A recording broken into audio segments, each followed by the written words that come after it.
ទីក្រុងគៀវអ៊ុយក្រែនពេលនេះវេទនាធំហើយបន្ទាប់ពីអាមេរិកកាត់ផ្តាច់សរសៃឈាមដោយផ្អាកផ្ដល់ជំនួយយោធានិងផ្អាកផ្ដល់ព័ត៌មានចារកម្មក្រោមហេតុផលថាលោកសេឡិនស្គីមាត់ជាមួយលោកត្រាំនៅសេតវិមានកាលពីថ្ងៃសុក្រសប្តាហ៍មុនដោយលោកត្រាំនិងក្រុមរបស់គាត់ធ្លាប់បានគូសវាយុទ្ធសាស្ត្រតាំងពីពេលមុនស្បោះចូលកាន់តំណែងទៅទៀតគឺថាត្រាំសម្រួចមាត់តាំងពីយូរមកហើយដើម្បីបង្ខំឲ្យអ៊ុយក្រែនចូលទៅចរចាដូច្នេះការគៀបសង្កត់ដោយផ្ដាច់ជំនួយវាគ្រាន់តែជាលេសដើម្បីបង្កើតភាពសមហេតុផលតែប៉ុណ្ណោះធៀបពិតគឺចង់បង្ខំឲ្យចូលទៅចរចាមន្ត្រីរដ្ឋាភិបាលអាមេរិកក៏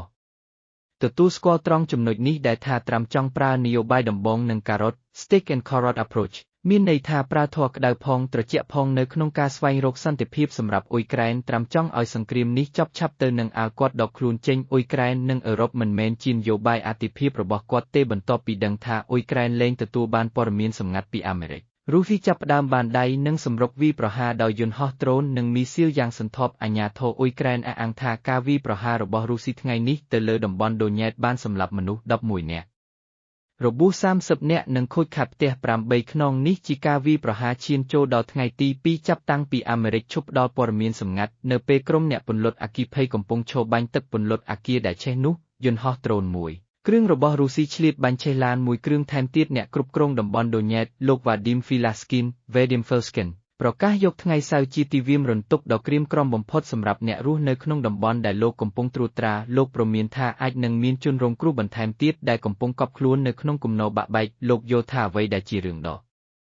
សោកសៅបំផុតគឺការបាត់បង់អាយុជីវិតរបស់មនុស្សលោកសេឡិនស្គីបញ្ជាក់បន្ថែមថានៅក្នុងចំណោមអ្នករបួសទាំងនោះ5នាក់ជាកុមារតូចលោកថាកាលពីយប់មិញរុស្ស៊ីបាញ់មីស៊ីល2គ្រាប់ចូលទីក្រុងដូប្រូភីលីយ៉ា Yevroplia នៅតំបន់ដូញេតបន្ទាប់ពីភ្នាក់ងារជួយសង្គ្រោះទៅដល់កន្លែងកើតហេតុរុស្ស៊ីដាក់ថែមមួយគ្រាប់ទៀតលោកយល់ថារុស្ស៊ីមានចេតនាបាញ់កំទេចភ្នាក់ងារទាំងនោះតែម្ដងហេតុការណ៍នេះកើតឡើងត្រឹមតែ24ម៉ោងប៉ុណ្ណោះបន្ទាប់ពីរុស្ស៊ីវាយប្រហាររោងចក្រអគ្គិសនីនិងឧស្ម័នដោយមីស៊ីលរាប់សិបគ្រាប់និងដ្រូនរាប់សិបគ្រឿងជាហេតុធ្វើឲ្យអ៊ុយក្រែនខ្វះខាតថាមពលសម្រាប់អុជបំភ្លឺគេហដ្ឋាននិងសម្រាប់ដុតកម្ដៅខ្លួនឲ្យបាត់រងានៅសេតវិមានលោកត្រាំត្រូវអ្នកសារព័ត៌មានឆ្លេចសួរថាតើនេះជាការឆ្លៀតឱកាសរបស់រុស្ស៊ីដែរឬទេនៅពេលអាមេរិកលែងផ្ដល់ព័ត៌មានសម្ងាត់